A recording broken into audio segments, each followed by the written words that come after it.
വചനാഗ്നി വചനാഗ്നി ആത്മാവിൽ അഭിഷേക വചനാഗ്നി വചനാഗ്നി വചനാഗ്നി ആത്മാവിൽ അഭിഷേക വചനാഗ്നി ദേശങ്ങൾ രാജ്യങ്ങൾ ഗോത്രങ്ങൾ വംശങ്ങളെങ്ങും അറിയട്ടെ വചനാഗ്നി ദേശങ്ങൾ രാജ്യങ്ങൾ ഗോത്രങ്ങൾ വംശങ്ങളെങ്ങും പടരട്ടെ വചനാഗ്നി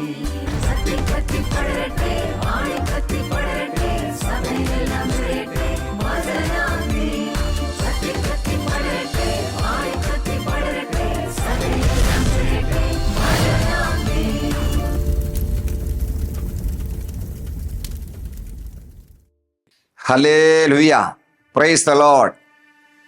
വീണ്ടും വരുവാനിരിക്കുന്ന കർത്താവായ യേശുവിൻ്റെ അതിപരിശുദ്ധമായ നാമത്തിൽ എല്ലാ ശാലോം പ്രേക്ഷകരെയും ഈ വചനാഗ്നി ശുശ്രൂഷയിലേക്ക് ഏറ്റവും സ്നേഹത്തോടെ സ്വാഗതം ചെയ്യുകയാണ്. ദൈവത്തിൻ്റെ വചനം അതിപരിശുദ്ധമാണ്, വിശുദ്ധമാണ്, പവിത്രമാണ്. ദൈവവചനം ആദിയിലെ അനാദിയിലെ ഉള്ളതാണ് ദൈവത്തിൻ്റെ വചനം. അതാണ് ആ വചനം മാംസം ധരിച്ച് വന്നതാണ് യേശുക്രിസ്തു. നമ്മുടെ ഇടയിൽ ജഡരൂപത്തിൽ അവൻ വരികയും അവൻ്റെ വായിലൂടെ വാമൊഴിയായി അവൻ നമ്മളോട് സംസാരിക്കുകയും ചെയ്തു.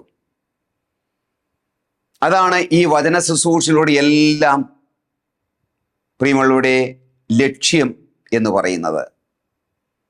ഒരു വിശുദ്ധൻ ഇങ്ങനെ പറയുകയുണ്ടായി, ദൈവവചനം നിങ്ങൾക്ക് എത്രമാത്രം ദൈവവചനത്തിൽ അജ്ഞരായിരിക്കുന്നു അത്രമാത്രം നിങ്ങൾ യേശുക്രിസ്തുവിനെ കുറിച്ചുള്ള അറിവിൽ അജ്ഞരാണ് എന്ന്. അപ്പോൾ ദൈവവചനം എത്രമാത്രം നമ്മളിൽ നിന്ന് അകറ്റപ്പെട്ടിരിക്കുന്നു അത്രമാത്രം യേശുവിൽ നിന്ന് നമ്മൾ അകറ്റപ്പെട്ടിരിക്കുകയാണ്. യേശുവിനെ അറിയുവാൻ ആഗ്രഹിക്കുന്ന ഏതൊരു വ്യക്തിയും ക്രൈസ്തവനും അവരാദ്യം ചെയ്യുന്നത് ദൈവവചനം ഏറ്റെടുക്കുന്നു, വായിക്കുന്നു, പഠിക്കുന്നു എന്നുള്ളതാണ്. ദൈവവചനം എത്രമാത്രം ധ്യാനിക്കുകയും പഠിക്കുകയും ചെയ്യുന്നു ആ വ്യക്തികളിലേക്ക് ക്രിസ്തു കടന്നു വരികയാണ് ചെയ്യുന്നത്. യേശുവിനെ കുറിച്ചുള്ള വലിയൊരു ജ്ഞാനം ആ വ്യക്തികളിൽ നിറയപ്പെടുന്നു എന്നുള്ളതാണ്. ഇന്ന് പലരുടെയും വീടുകളിൽ വചനമുണ്ടെങ്കിലും അവർക്ക് വായിക്കുവാൻ സാധിക്കുന്നില്ല. അല്ലെങ്കിൽ വെറുതെ പേരിന് ഒരു ചടങ്ങായിട്ട് അത് മാറ്റിയിരിക്കുകയാണ്.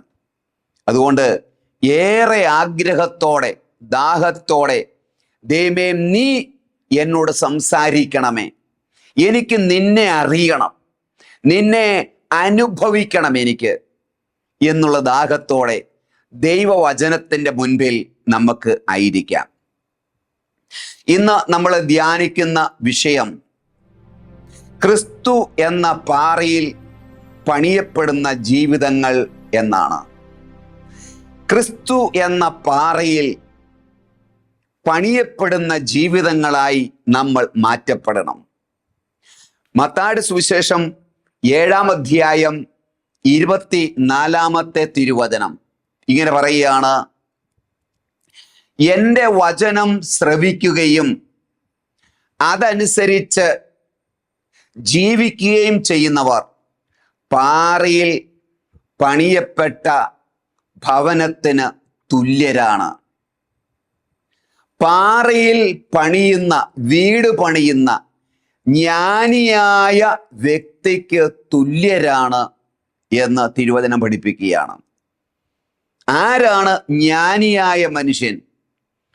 ക്രിസ്തു എന്ന പാറയിൽ ജീവിതം പണിയുന്നവൻ.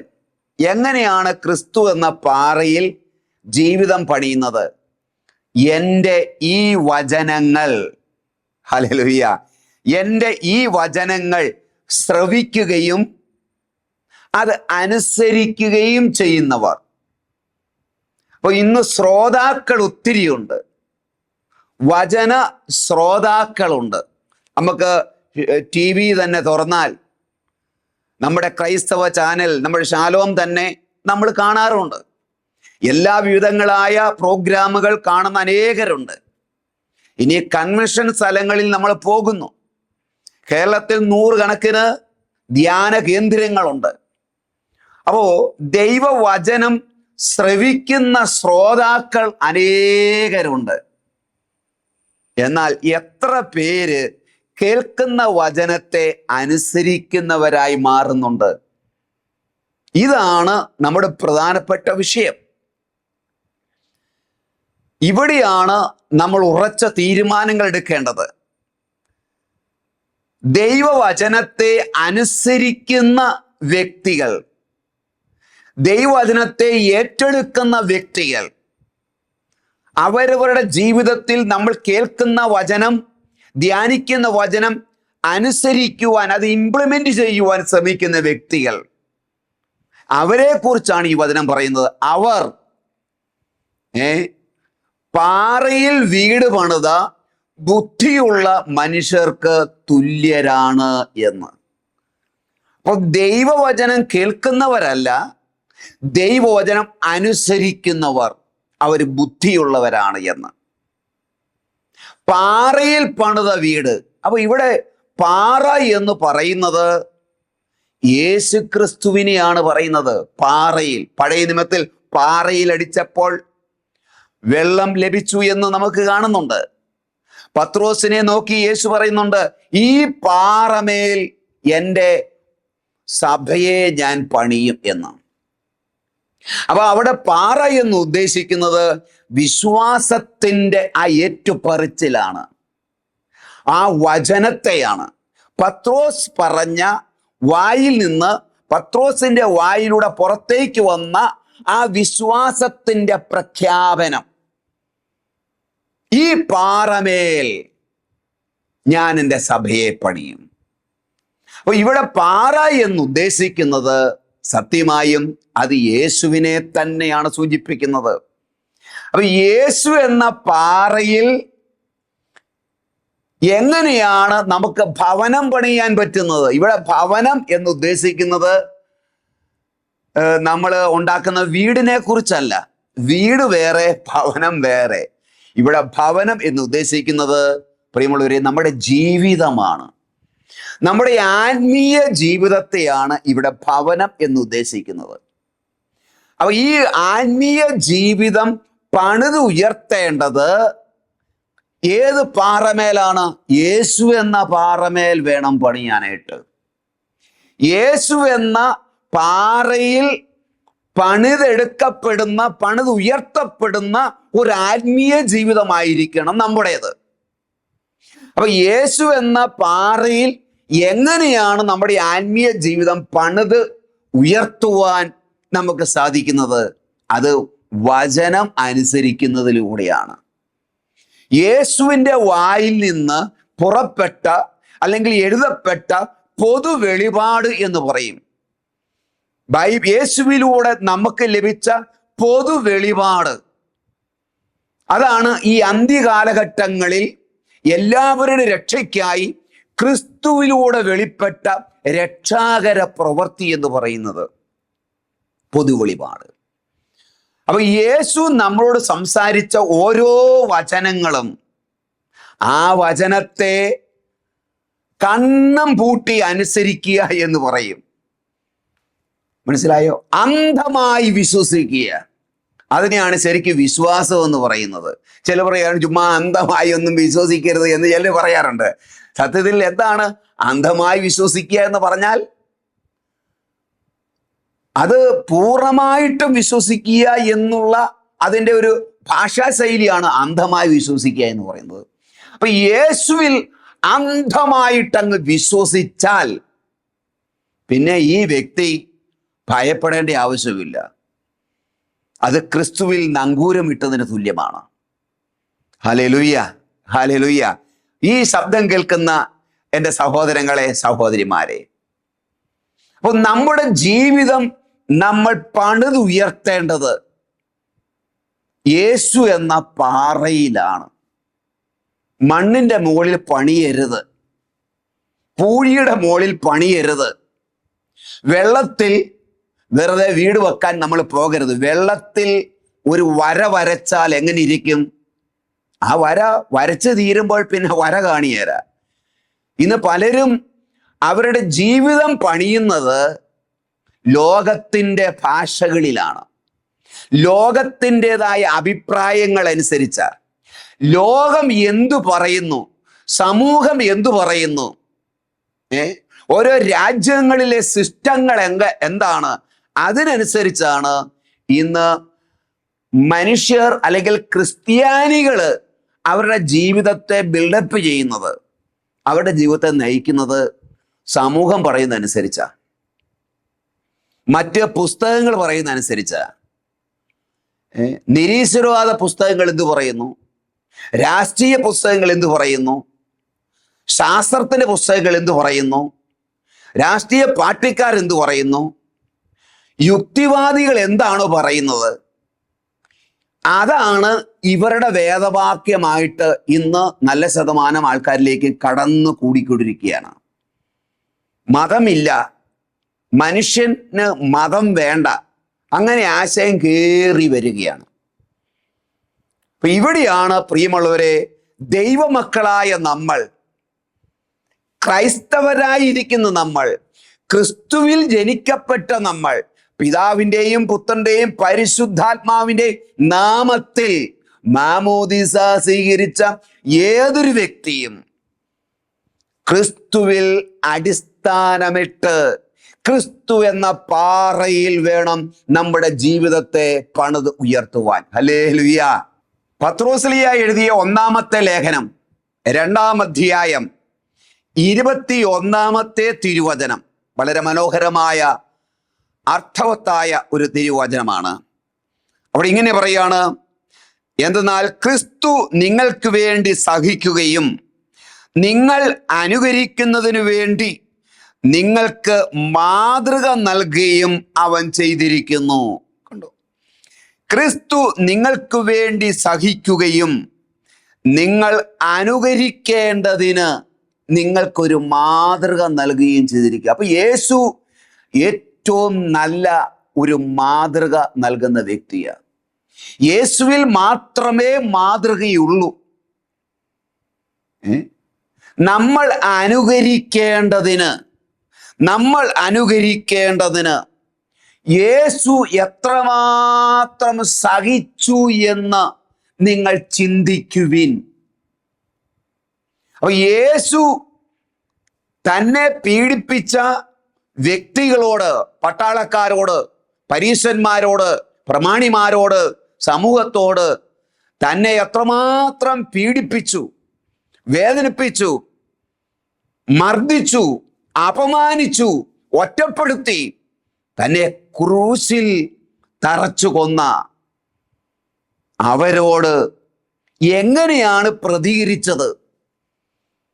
തന്നോട് എതിർത്തു വന്ന വ്യക്തികളുടെ മുമ്പിൽ യേശു അവ എപ്രകാരമാണ് സഹിച്ചു നിന്നത്? പ്രതികരിക്കാതെ അവയെ സ്നേഹപൂർവം, ക്ഷമാപൂർവം സഹിച്ച് എങ്ങനെ നിലകൊണ്ടു? എന്തിനാണ് അത് യേശു ചെയ്തത്?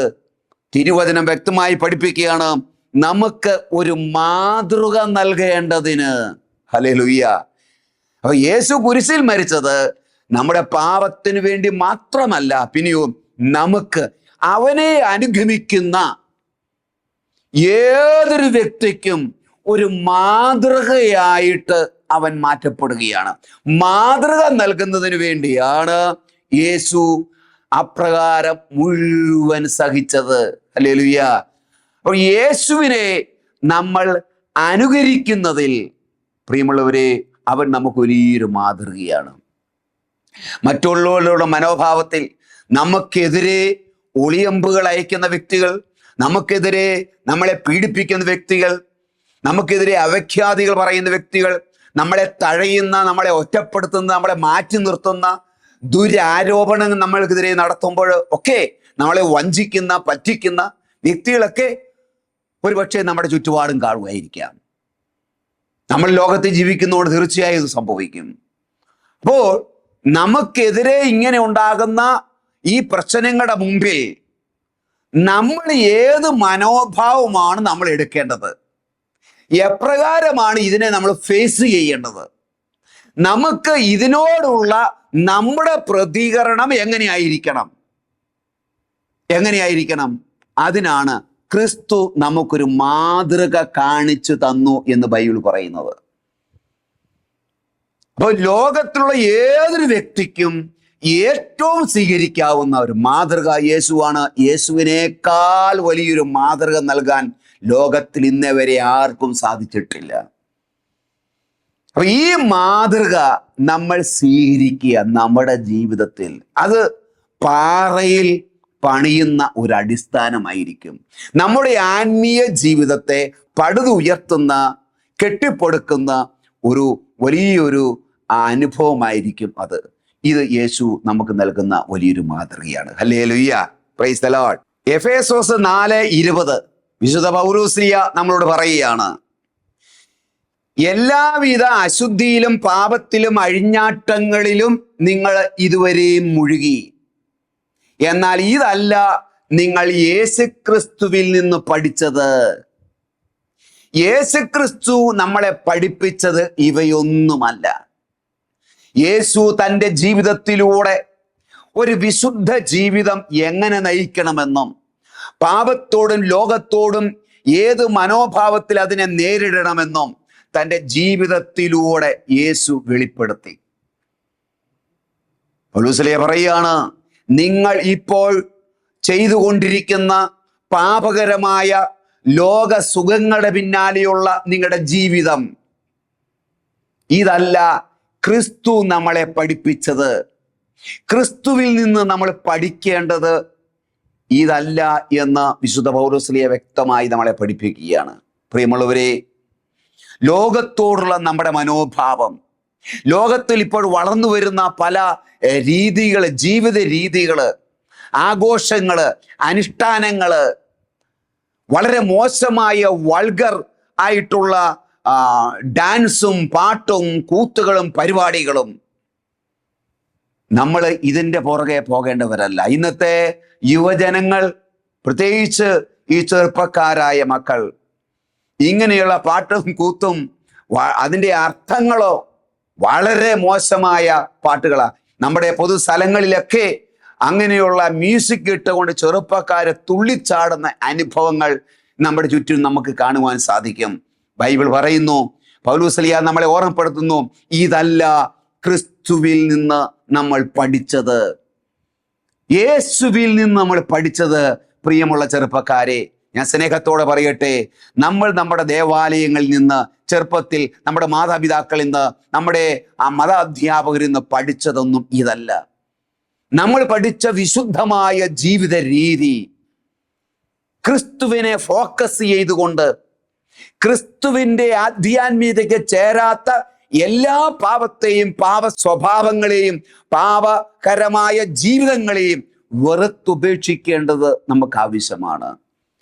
ക്രിസ്തുവിൽ നിന്ന് നമ്മൾ പഠിക്കണം. അല്ലാത്തതെല്ലാം, ക്രിസ്തു പഠിപ്പിക്കാത്തത്, ക്രിസ്തു നമുക്ക് മാതൃക നൽകാത്തത് എല്ലാം നമ്മൾ ബോധപൂർവം നമ്മൾ ഒഴിവാക്കേണ്ടിയിരിക്കുന്നു. Hallelujah, praise the Lord.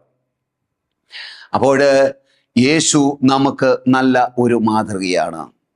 ദൈവവചനം എന്തു പറയുന്നു, ആ ദൈവവചനം പറയുന്ന അനുസരിച്ച് വേണം നമ്മുടെ ജീവിതത്തെ നമ്മൾ ക്രമപ്പെടുത്താൻ. നമ്മുടെ ഏത് കാര്യമായിക്കോട്ടെ, അനുദിനം നമ്മൾ ഏർപ്പെടുന്ന എല്ലാ കാര്യങ്ങളിലും, നമ്മൾ അനുദിനം നമ്മുടെ തൊഴിൽ, ജോലി മേഖലകളുമായി ബന്ധപ്പെട്ടായാലും നമ്മൾ എടുക്കേണ്ട തീരുമാനങ്ങൾ, എല്ലാ കാര്യങ്ങളിലും ആ വിഷയത്തിൽ ദൈവം എന്തു പറയുന്നു, ദൈവവചനം നമ്മളോട് എന്തു പറയുന്നു, ആ ദൈവവചനം അനുസരിച്ച് വേണം എല്ലാ കാര്യങ്ങളിലും നമ്മൾ തീരുമാനമെടുക്കാൻ. അപ്പോൾ ക്രിസ്തു എന്ന പാറയിൽ നമ്മുടെ ജീവിതത്തെ, നമ്മുടെ ആത്മീയ ജീവിതം എന്ന ഭവനത്തെ നമ്മൾ കെട്ടിപ്പടുക്കുന്നവരായി നമ്മൾ മാറുകയാണ്. Hallelujah, hallelujah. യോഹന്നാന്റെ സുവിശേഷം 10-ാം അധ്യായം 27-ാമത്തെ തിരുവചനം യേശു പറയാണ്, എൻ്റെ ആടുകൾ എൻ്റെ ശബ്ദം കേൾക്കുന്നു, ഞാൻ അവരെ തിരിച്ചറിയുന്നു, കണ്ടോ? എൻ്റെ ആടുകൾ എൻ്റെ ശബ്ദം കേൾക്കുന്നു, അവ തിരിച്ചറിയുന്നു. എൻ്റെ ആടുകളെ ഞാൻ അറിയുന്നു. യഥാർത്ഥമായി ഒരു ഒരു ക്രൈസ്തവൻ, ഒരു ക്രിസ്ത്യാനി, അല്ലെങ്കിൽ ഒരു ദൈവ പൈതൽ ക്രിസ്തുവിൻ്റെ സ്വരം ശ്രവിക്കുന്നവനാ. യേശുവിനെ അനുഗമിക്കുന്ന ഒരാടാണ് ഞാൻ എങ്കിൽ ഞാൻ അവൻ്റെ ശബ്ദം കേൾക്കും. അവൻ്റെ ശബ്ദമായിരിക്കും കേൾക്കുന്നത്. ഏതൊരു കാര്യത്തിലും നമ്മൾ അവൻ്റെ അഭിപ്രായമായിരിക്കും നമ്മൾ തിരിച്ചറിയുന്നത്. ഈ ആട് എപ്പോഴും ആ ഇടയനുമായിട്ട് സംഭാഷണം നടത്തും. ആ ഇടയനോട് സംസാരിച്ചു കൊണ്ടിരിക്കും. ലോകം എന്തു പറയുന്നു എന്നുള്ളത് ഈ ആടിന് വിഷയമേ അല്ല. മറ്റാടുകളോ അല്ലെങ്കിൽ കള്ളന്മാരായ വ്യാജന്മാരായ അനേകം ഇടയന്മാര് വന്നേക്കാം. വ്യാജന്മാരായ അനേകം ഇടയന്മാരുടെ ശബ്ദങ്ങൾ വന്നാലും ഈ ആട് അതിന് ഇടം കൊടുക്കുകയില്ല. ഈ ആടിന് അവൻ ട്യൂൺ ചെയ്തു വെച്ചിരിക്കുന്നത് ഇടയന്റെ ശബ്ദം മാത്രമാണ്. ഇടയന്റെ ശബ്ദം കേൾക്കാൻ വേണ്ടി ട്യൂൺ ചെയ്തു വെച്ചിരിക്കുന്ന, ഇടയനെ അനുഗമിക്കുന്ന ഇടയന്റെ നല്ലൊരാടാണ് ഇത്. അങ്ങനെയെങ്കിൽ ഈ ആട് കേൾക്കുന്നത് മുഴുവൻ അവന്റെ ശബ്ദമാണ്. ദൈവ ശബ്ദം കേൾക്കാൻ, തിരിച്ചറിയാൻ പ്രിയമുള്ളവരെ നമ്മൾ പഠിക്കണം, പ്രാക്ടീസ് ചെയ്യണം. നമ്മൾ ദൈവത്തിൻ്റെ ശബ്ദം തിരിച്ചറിയാൻ നമുക്ക് സാധിക്കണം. എല്ലാം നല്ലതെന്ന് തോന്നി എൻ്റെ ഏറ്റവും നല്ല കൂട്ടുകാരെന്നോട് സംസാരിച്ചായാലും, ആത്മീയ വ്യക്തികളെന്ന് പറയുന്നവർ പോലും സംസാരിച്ചാലും, കൗൺസിലിങ്ങിന് പോയപ്പോൾ മെസ്സേജിലൂടെ കിട്ടിയെന്ന് നമുക്ക് തോന്നിയാലും, പ്രിയമുള്ളവരെ, നമ്മളെപ്പോഴും അവയെ തെറ്റാണോ ശരിയാണോ എന്ന് തിരിച്ചറിയാൻ നമ്മൾ പഠിക്കണം. നമ്മൾ എന്ത് ചെയ്യണം? ക്രിസ്തുവിലേക്ക് ഫോക്കസ് ചെയ്യണം, അല്ലെങ്കിൽ ക്രിസ്തുവിൻ്റെ വചനത്തിലേക്ക് ഫോക്കസ് ചെയ്യണം. നമ്മുടെ ജീവിതം, നമ്മുടെ കണ്ണും കാതും എപ്പോഴും കൂർപ്പിച്ചു വെക്കേണ്ടത് ക്രിസ്തുവിലേക്കാണ്. എൻ്റെ ആടുകൾ എൻ്റെ ശബ്ദം കേൾക്കുന്നു. അപ്പോൾ ദൈവത്തിൻ്റെ ശബ്ദം കേൾക്കുന്ന, ദൈവത്തിൻ്റെ സ്വരം തിരിച്ചറിയുന്ന ആടിന് ആ ആട് വഴിതെറ്റിപ്പോകുകയില്ല. ഇത് ദൈവശബ്ദമാണോ ഇല്ലയോ എന്ന് തിരിച്ചറിയാൻ പാടില്ലാത്ത ആള് വഴിതെറ്റിപ്പോകും. ദൈവത്തിൻ്റെ ശബ്ദം എങ്ങനെയാണെന്ന് പോലും അറിയാൻ മേലാത്ത അനേകം ആടുകളാണ് ഇന്ന് നമ്മുടെ ചുറ്റുപാടുമുള്ളത്. അതുകൊണ്ട് ദൈവ ശബ്ദം, ഇടയന്റെ ശബ്ദം തിരിച്ചറിയാൻ പ്രിയമുള്ള ആടുകളെ നമുക്ക് പ്രാക്ടീസ് ഇന്ന് മുതൽ ആരംഭിക്കാം. തിരിച്ചറിയാൻ നമ്മൾ പഠിക്കുക. കണ്ടോ? അപ്പോൾ എൻ്റെ ശബ്ദം കേൾക്കുന്ന, ശബ്ദം തിരിച്ചറിയുന്ന ആടുകളെ ഞാൻ തിരിച്ചറിയുന്നു എന്ന് യേശു പറയുകയാണ്. ഈ വചനങ്ങളെല്ലാം സൂചിപ്പിക്കുന്നത് നമ്മൾ ലോകത്തിൻ്റെ ശബ്ദം കേൾക്കാൻ വേണ്ടി ചെവി തുറന്നു കൊടുക്കരുത് എന്നുള്ളതാണ്. ലോകത്തിൻ്റെ അഭിപ്രായങ്ങൾക്ക് വേണ്ടി ചെവി തുറന്നു കൊടുക്കരുത്. പിന്നെയോ ഈ ചെവി ക്രിസ്തുവിലേക്ക് ഫോക്കസ് ചെയ്യണം. അവൻ്റെ ശബ്ദം തിരിച്ചറിയാൻ, ഏത് കാര്യത്തിലും അവൻ്റെ ഇഷ്ടം എന്താണെന്ന് തിരിച്ചറിയാൻ നമ്മൾ ശ്രദ്ധ കൊടുക്കണം. അതിന് നമ്മൾ സാധിക്കുന്നത് ദൈവവചനം പ്രിയമുള്ളവരെ പഠിക്കുന്നവരായി, ധ്യാനിക്കുന്നവരായി മാറുക. നിരന്തരമായി വചനവുമായിട്ട് നല്ലൊരു ബന്ധം, ഒരു ആത്മബന്ധത്തിലേക്ക് നിങ്ങൾ വന്നാൽ, സ്ഥിരമായി വചനം വായിക്കുകയും പഠിക്കുകയും ധ്യാനിക്കുകയും ചെയ്യുന്നവരായി മാറിയാൽ ഒരു പരിധി വരെ നമുക്ക് വഴിതെറ്റാതെ നമുക്ക് മുന്നോട്ട് പോകാനായിട്ട് പറ്റും. ഓരോ ശബ്ദങ്ങളും, ഓരോ മറ്റുള്ള അഭിപ്രായങ്ങളൊക്കെ കേൾക്കുമ്പോൾ ഇത് ദൈവത്തിൽ നിന്നുള്ളതാണോ ഇല്ലയോ എന്ന് വചനം അകത്തുള്ള ഒരു വ്യക്തിക്ക് പെട്ടെന്ന് മനസ്സിലാക്കാൻ പറ്റും. വചനം അകത്തില്ലെങ്കിൽ, വചനം എന്ന് പറഞ്ഞാൽ ക്രിസ്തുവിൻ്റെ അഭിപ്രായം, അവൻ്റെ മെസ്സേജ്, ആ വചനം അകത്തില്ലെങ്കിൽ എല്ലാം ശരിയെന്ന് തോന്നി തെറ്റായ വഴിയിലൂടെ നമ്മൾ പോകാൻ, തെറ്റായ തീരുമാനങ്ങൾ എടുക്കാൻ കാരണമായി മാറും. ഹല്ലേലൂയ. അതുകൊണ്ട് നമുക്ക് ഒരുങ്ങി ഒന്ന് പ്രാർത്ഥിക്കാം. കർത്താവേ, നീ ആകുന്ന പാറയിൽ ഭവനം പണിയാൻ എന്നെ സഹായിക്കണമേ എന്ന്.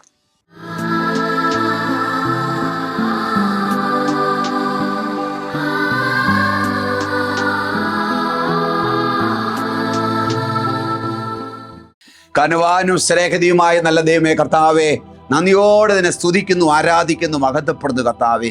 നീയാകുന്ന പാറയില് കർത്താവെ ഞങ്ങളുടെ ജീവിതമാകുന്ന ആ ഭവനം പണിയുവാനായിട്ട് ഈ ശബ്ദം കേൾക്കുന്ന ആയിരങ്ങളിലേക്ക്, പതിനായിരങ്ങളിലേക്ക് നിന്റെ കൃപ ഇറങ്ങട്ടെ എന്ന് പ്രാർത്ഥിക്കുന്നു കർത്താവേ. പലപ്പോഴും കർത്താവേ, ഈ ശബ്ദം കേൾക്കുന്ന പലരും മറ്റുള്ളവരുടെ അഭിപ്രായങ്ങൾക്കനുസരിച്ച് അവരുടെ ജീവിതത്തെ, അവരുടെ പ്രവർത്തനങ്ങളെ തീരുമാനമെടുത്ത് വഴിതെറ്റിപ്പോയ അനേകർ ഇതിനകത്തുണ്ട് കർത്താവേ.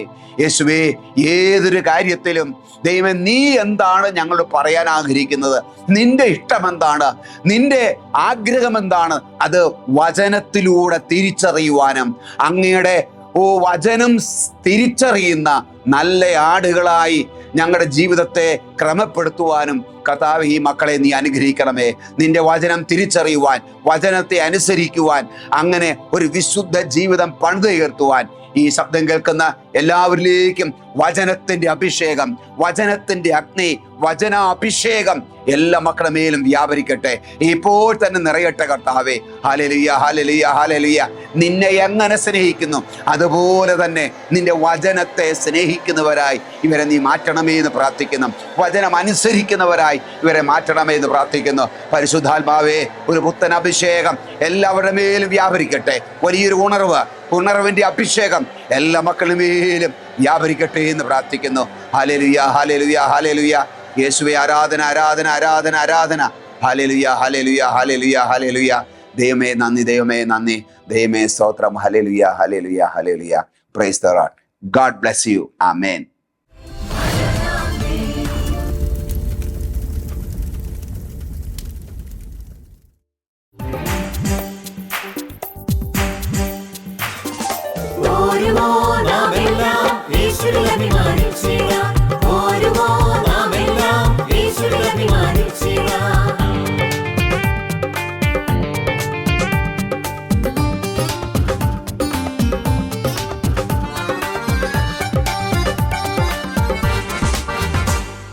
നമ്മുടെ നാഥൻ ഒലിവുമലയിൽ അന്ന് നൽകിയ മിഷൻ ദൂത് തലമുറ തലമുറ കൈമാറി കെടാതെ ഞങ്ങൾ ഘോഷിക്കും, കെടാതെ ഞങ്ങൾ